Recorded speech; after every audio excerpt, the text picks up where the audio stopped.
Bonjour à tous et à toutes, aujourd'hui je voudrais vous proposer un petit débat. Alors de prime abord, peut-être que vous allez penser que la question n'est pas très sérieuse, mais je vous assure qu'elle mérite vraiment d'être posée et je vais vous le prouver. La question est donc la suivante, Gifing devrait-il se positionner sur le créneau des gifs sexuels? Alors je vous arrête tout de suite, je n'ai pas eu cette idée de vidéo en me baladant sur je ne sais quel site, l'idée m'est venue en analysant les mots-clés sur lesquels le site Giphy est positionné. Giphy, je vous le rappelle, c'est la référence mondiale du gif, juste 2 chiffres comme ça. Giphy est dans le top 500 des sites les plus visités au monde et a rassemblé pas loin de 100 millions de visiteurs en novembre 2019. Et en fait, en regardant les mots-clés qui permettaient à ce site de générer du trafic grâce à Google, je me suis rendu compte qu'une énorme part de son trafic venait de requêtes revêtant un caractère sexuel, voire même pornographique. Je ne vais pas énumérer ces mots-clés, mais je vous montre à l'écran une compilation des expressions grâce auxquelles le site Giphy génère du trafic. Vous pourrez faire pause pour lire les mots-clés si ça vous amuse, vous verrez que certains sont vraiment très explicites, et je précise que le nombre que vous voyez à droite du mot-clé, c'est approximativement le nombre de fois où il est recherché par mois juste en France. Mais ce qui est amusant dans tout ça, c'est que Giphy ne propose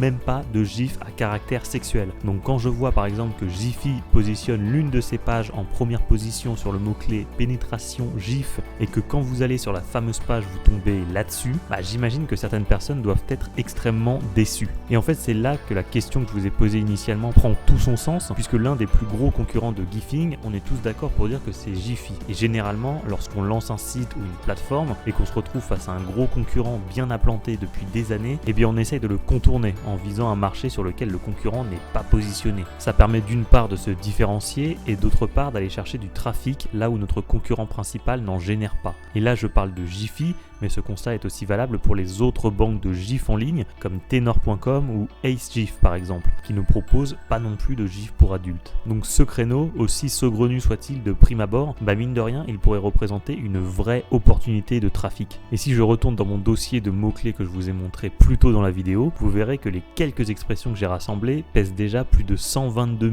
000 recherches mensuelles sur Google, rien qu'en France. Et encore là je n'ai rassemblé que 42 mots-clés, mais croyez-moi qu'il y en a des centaines d'autres et que ça génère énormément de trafic. Mais après je pense que je ne vous apprends rien en vous disant que l'industrie du porno pèse des milliards de dollars. Je vous cite quelques chiffres que j'ai trouvés sur larevuedudigital.com. 12% des sites internet dans le monde seraient des sites à caractère pornographique. Les vidéos de ce type représentent plus de 35% du total des contenus téléchargés sur le web. Les mots-clés à caractère sexuel comptent pour plus de 25% du search mondial. Dans un modèle freemium, certains sites pornographiques comptabilisent 300 000 visiteurs par seconde dans le monde entier. Un trafic qui serait supérieur à celui de Netflix, Amazon et Twitter réunis. Et enfin, je vous montre le classement des sites les plus visités au monde en novembre 2019 selon le site SimilarWeb, qui est une source fiable. Vous voyez qu'on retrouve 3 sites pour adultes dans le top 10 des sites les plus visités dans le monde.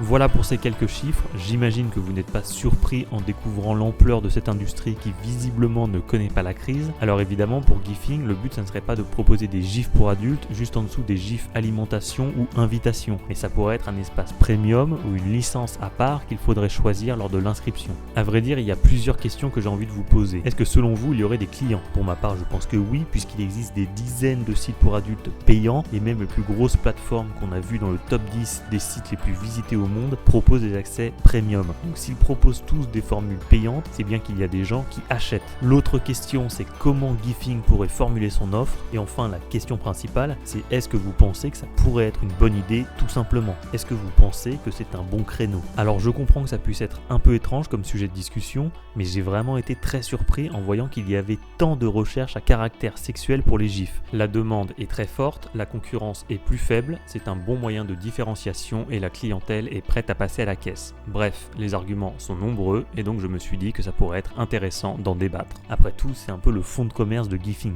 Bon, pour le moment, Gifing est plutôt soft dans ses gifs, donc je doute qu'ils prennent cette voie. Toutefois, j'ai quand même trouvé un gif assez tendancieux sur Gifing, je vous le montre à l'écran. Donc ok, le mec se fait surprendre par sa copine, il ferme son ordinateur en catastrophe pour pas qu'elle voit ce qu'il regarde. Bon, on pourrait penser que le type est en train de lui acheter un cadeau et qu'il voulait garder la surprise. Ok, pourquoi pas, mais dans ce cas, faudra m'expliquer pourquoi il a une feuille de sopalin prête à l'emploi sur la cuisse. Donc là, désolé Thomas Meunier, mais t'es grillé mon pote. Voilà, c'est tout pour cette vidéo un peu plus légère qu'à l'accoutumée. Dites-moi dans les commentaires si vous pensez que Gifing gaming devrait se positionner sur le créneau des gifs sexuels. Mettez-moi un pouce bleu si vous pensez que ce type s'apprêtait à faire quelque chose de louche. N'oubliez pas de vous abonner à la chaîne si c'est pas encore fait. Ciao.